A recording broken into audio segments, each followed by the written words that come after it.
ज्यांना गोड खायला तर खूप आवडतं, पण खूप जास्त तूप किंवा खूप जास्त साखर वापरून केलेले पदार्थ टाळायचे असतात.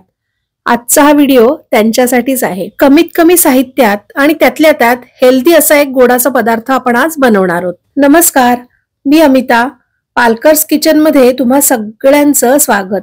आज आपण करतोय राजेळ्या केळ्याचा हलवा. त्यासाठी मी इथे 2 राजेळी केळी घेतलेली आहेत. याला राजेळी केळी असं म्हणतात.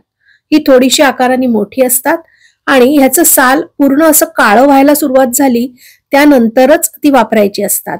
पिवळ्या सालीची वापरायची नाही, ती आतनं थोडी कडक आणि तुरट असतात. म्हणूनच साल काळं व्हायला लागलं की समजायचं हे केळं छान पिकलेलं आहे. तर ही 2 केळी मी इथे घेतलेली आहेत, ती आपल्याला सोलून घ्यायची. जर तुमच्याकडे ही राजेळी केळी अवेलेबल नसतील तर तुम्ही हा केळ्याचा हलवा साधी केळी वापरून सुद्धा करू शकता. पण जर ही मिळत असतील तर मात्र ह्या केळ्याचा वापर करूनच हा हलवा बनवा, तो जास्त चांगला बनतो. तर आता ही केळी सोलून झालेली आहेत आणि त्याचे आपल्याला काप करून घ्यायचे. साधारण मीडियम साईजचे काप मी केलेले आहेत. खूप जास्त पातळ काप आपल्याला त्याचे करायचे नाहीयेत. आता या दोन्ही केळ्याचे काप मी करून घेतलेले आहेत. हे बघा, साधारण एवढा थिकनेस आपल्याला त्याचा ठेवायचा आहे. आता गॅसवर मी एक पॅन तापत ठेवलाय आणि त्यामध्ये घालणारे मी साजूक तूप. साधारण 1.5 चमचा साजूक तूप मी यामध्ये घातलंय आणि हे सगळे केळ्याचे काप आपल्याला त्या तुपावर परतून घ्यायचे. हा केळ्याचा हलवा बनवण्यासाठी मी इथे नॉनस्टिकचा पॅन वापरलाय, कारण जसजसं केळं शिजायला सुरुवात होईल तसतसं ते पॅनला चिकटेल. ते पॅनला चिकटू नये म्हणून मी इथे नॉनस्टिकचा पॅन वापरलाय. तुम्हाला नॉनस्टिकचा पॅन वापरायचा नसेल तर तुम्ही कुठलीही जाडबुडाची कढई किंवा पातेलं ह्यासाठी वापरू शकता. फक्त पातळ भांड ह्यासाठी वापरू नका, नाहीतर हा केळ्याचा हलवा लगेचच पॅनला चिकटेल आणि तो जळायला सुरुवात होईल.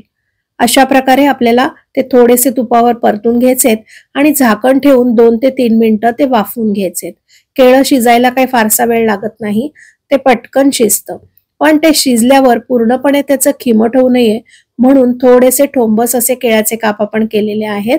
खूप बारीक काप त्याचे करू नका. अशा प्रकारे तुपावर मस्तपैकी परतून झाल्यावर आपल्याला पाव कप त्यामध्ये साखर घालायची. केळं ऑलरेडी गोड असतं, त्यामुळे खूप जास्त साखर आपल्याला वापरायची नाहीये. आणि हे आहे ओलं खोबरं, ते सुद्धा पाववाटी ओलं खोबरं मी यामध्ये घातलेलं आहे.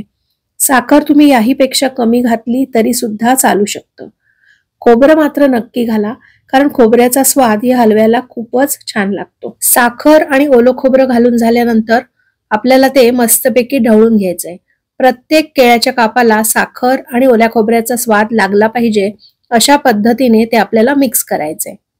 साखर जसजशी वितळेल तसतसं त्याचा रंग बदलायला सुरुवात होईल. साखर थोडीशी कॅरमलाइज होईल, त्यामुळे त्याला मस्तपैकी ब्राऊन रंग चढेल. आपण यामध्ये पाण्याचा वापर अजिबात केलेला नाहीये, त्यामुळे ते सतत असं परतत राहणं फार महत्वाचं आहे.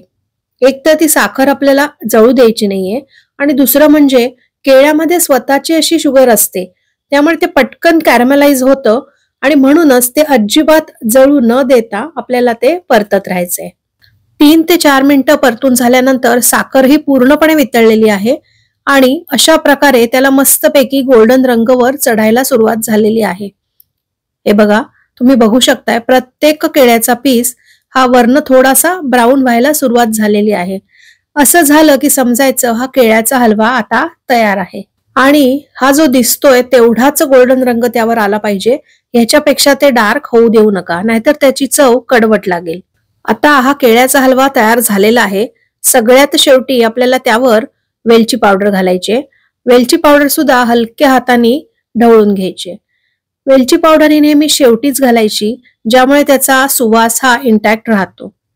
वेलची पावडर ढवळून झाल्यानंतर हा मस्तपैकी गरमागरम केळ्याचा हलवा खाण्यासाठी तयार आहे. आपल्याला झटपट एखादा पदार्थ नैवेद्यासाठी करायचा असतो त्यावेळी सुद्धा हा तुम्ही करू शकता, किंवा उपवास असतो त्या दिवशी सुद्धा तुम्ही हा करून खाऊ शकता. उपवासासाठी सुद्धा अगदी पोटभरीचा आणि पौष्टिक असा हा पदार्थ आहे. ह्यामध्ये मी जी ही राजेळी केळी वापरलेत ती आमच्या इथे तर सहज उपलब्ध असतात. बऱ्याच ठिकाणी मद्रासी प्रोडक्ट जे मिळतात त्या मद्रासी प्रोडक्टच्या दुकानात सुद्धा ही अगदी सहज मिळतात. जर तुमच्याकडे अवेलेबल नसतील तर तुम्ही साध्या केळ्याचा सुद्धा करू शकता, काहीच प्रॉब्लेम नाही. पण हा केळ्याचा हलवा एकदा तरी नक्की करून बघा. आणि हो, करून बघितल्यावर कसा झाला ते मला कमेंट करून सांगायला विसरू नका. आपण पुन्हा एकदा भेटूया अशाच एका मस्त व्हिडिओमध्ये. तोपर्यंत बाय बाय.